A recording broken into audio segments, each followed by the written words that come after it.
How's it going, guys? Welcome to another segment of Beneath the Skylight. I've been reading this book, The Power of Now, A Guide to Spiritual Enlightenment, and I was just reading it, and I thought I should go ahead and maybe share some of this, record some of this.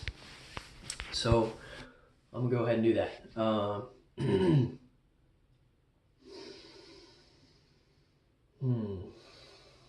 Let's see. Okay. Here we go. There's no need to investigate the unconscious past in you, except as it manifests in this moment as a thought, an emotion, a desire, a reaction, or an external event that happens to you. Whatever you need to know about the unconscious past in you, the challenges of the present will bring it out. If you delve into the past, it will become a bottomless pit. There's always more. You may think that you need more time to understand the past or become free of it. In other words, that the future will eventually free you of the past. This is a delusion. Only the present can free you from the past. Only the present can free you of the past. More time cannot free you of time. Access the power of now. That is key. What is the power of now? None other than the power of your presence, your consciousness liberated from thought forms. So deal with the past on the level of the present. The more attention you give to the past, the more you energize it, and the more likely you are to make a self out of it. Don't misunderstand. Attention is essential, but not to the past as past. But not to the past as past. Give attention to the present. Give attention to your behavior, to your reactions, moods, thoughts, emotions, fears, and desires as they occur in the present. There's the past in you.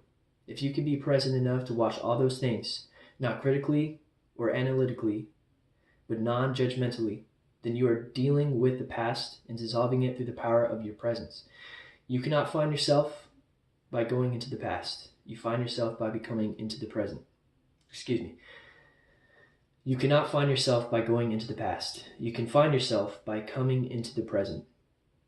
Isn't it helpful to understand the past and so understand why we do certain things, react in certain ways, or why we unconsciously create our particular kind of drama, patterns, in relationships, and so on? As you become more conscious of your present reality, you may suddenly get certain insights as to why your conditioning functions in those particular ways. For example, why your relationships follow certain patterns, and you may remember things that happened in the past or see them more clearly. That is fine and can be helpful, but it is not essential. What is essential is your conscious presence. That dissolves the past. That is the transformative agent. So don't seek to understand the past, but be as present as you can. The past cannot survive in your presence. It can only survive in your absence. So a lot of what this book is dealing with is how to be present and how to not identify with the workings of your mind, essentially feeling a sort of liberation in the absence of identification with whatever is going on in your mind. It talks about the ego and how the ego is a representation of your constant, humans' constant behavior in focusing on the future or the past, and how most people live in fear, in a state of fear, whether it be because they're anxious or worried about the future, stressed about the future, afraid of something, or they are stuck dealing with something that happened in the past and identifying with the emotions that their experiences, past or future, are causing in them.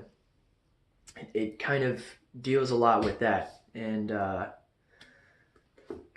the author Eckhart Tolle,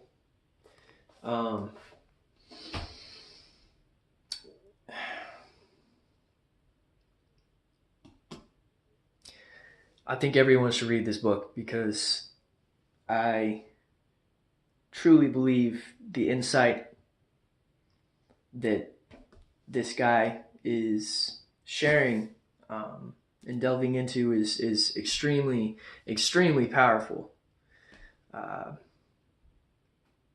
Since reading it, I have completely witnessed a new kind of form of reality that is just so much more. He talks about how when you are truly present, when you are able to observe the thoughts in your mind but not identify with them, when you can bring your full attention and focus to the present moment, which is, to my understanding, the purpose of meditation, when you can do that, the only thing that is possible to survive is peace, deep peace, love,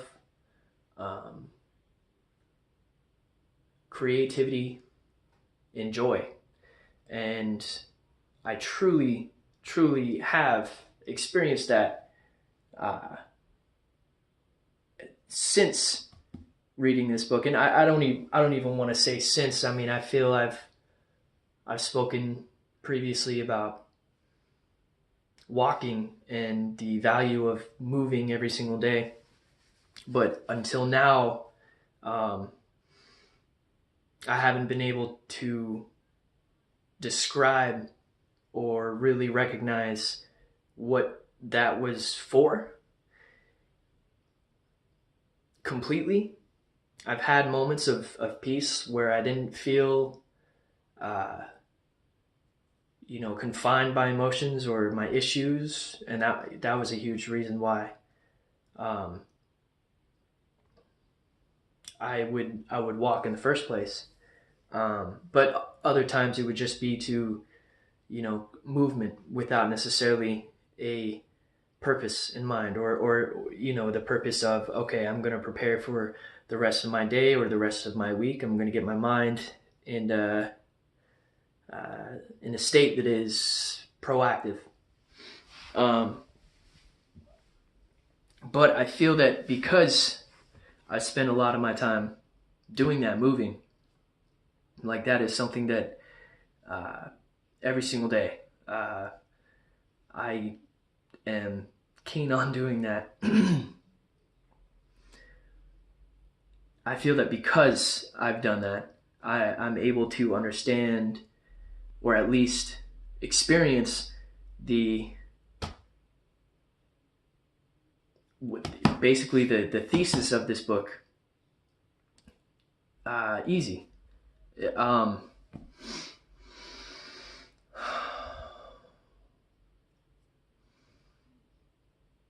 In moments of regular frustration or